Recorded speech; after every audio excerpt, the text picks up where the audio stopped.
Welcome to episode 168. That's my cup of coffee, and I'm in a nice cafe here, and it's a beautiful summer day. And today I'm going to talk about what happened to me at Tango yesterday, or the day before yesterday. Yeah, because I go into Tango to dance, and I get there, and the guy comes by and he sells me a beer, right? And they're allowed to do that in the park where I am. And the guy who's playing the music, the tango music, the Frenchman, of course, comes running over to me and he says, "You can't buy a beer." And I said, "What are you talking about? What do you mean I can't buy a beer?" He says, "No, you can't. Not while this is going on." I said, "Listen, this is a park. It's a public park. It's 24 hours. People that are selling beer here have permission to do it. And tango, excuse me, sir, it's called sauvage, tango sauvage. That means basically a street dance. There are no rules like your rules. Excuse me. So get lost." I didn't say that, but I should have. And the French guy sitting next to me started laughing because this guy was so off the beam. And he didn't want me to drink the beer and enjoy myself. Why? Because it's his dance, he thinks, and he makes the rules.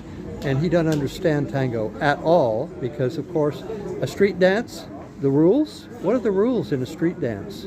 There are no rules. That's why they called it tango sauvage, idiot. So that's what happened to me yesterday. That's why you didn't see a post from me, because it was just, and then I looked at the dancing, and there wasn't one Argentine, not one. Nobody knew how to, play the game. That was the problem. All French people, with all their rules, and my mother's French, so I can say this. French people have all these rules because they learned that from ballet. Everything's choreographed. You memorize the steps, etc. That's not tango. Tango is a street dance. You don't know what's going to happen next. That's the excitement of it, and you meet new people. You don't tell people what to do. You just enjoy being with people. That's what it is. So I'm on a rant today about this guy. He just didn't understand. The French people don't understand tango, but they'll tell you how to dance tango and what to do. And they need to shut up, and they need to listen to the Argentines. But there weren't any Argentines there, except I think the guy sitting next to me was maybe an Argentine, because he laughed and left. He left. I left. We both left. It was just ridiculous. So anyway, never dull moment in tango. They're all the characters in the world in tango. So I'm having a good time, just kind of relaxing today. I'm going to dance tango, and I'm going to order a glass of wine. Vin rouge, s'il vous plaît. Okay? Vin rouge. Oui. Okay. Wonderful. Thank you very much. Merci. Okay. This is vin rouge. Bring me a vin rouge. That would be great. Thank you. Merci. So that was my coffee cup.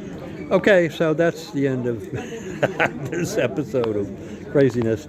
But I'm having a good time. It's beautiful weather, and it's fantastic for dancing. You just have to have the right people. I think what happens is people leave on Grand Vacances, which is August now. And the people who know how to dance tango, travel the world, understand what goes on in the world, they're traveling. They're on vacation. They're not here. So what you're left with, all the provincial people who think they know more than people who've experienced other cultures. So I think that's the problem. So tango tends to get a little strange in August, because unless you have people coming in who know what they're doing, or world travelers, people who understand what the dance is, you get provincial attitudes. And, it's okay. I mean, just one of the, things that happens. But anyway, it was an adventure, and that's what I'm talking about today. So I appreciate what happened because I can talk about it. So that's the end of this episode 168, and I'm enjoying life as much as I can, waiting for a glass of wine, which should be coming soon, according to the guy here. Okay, so this is the end of episode 168. 5 p.m. Monday, August 4th, 2025. This is the end of episode 168. Corporate sponsor is Synostics.com. Bruce Badeau at Outlook.com has all the details. For more information, click on the links in the description below. To see a demonstration of the device that could help President Trump cure his swollen ankles, click on episode 67 above.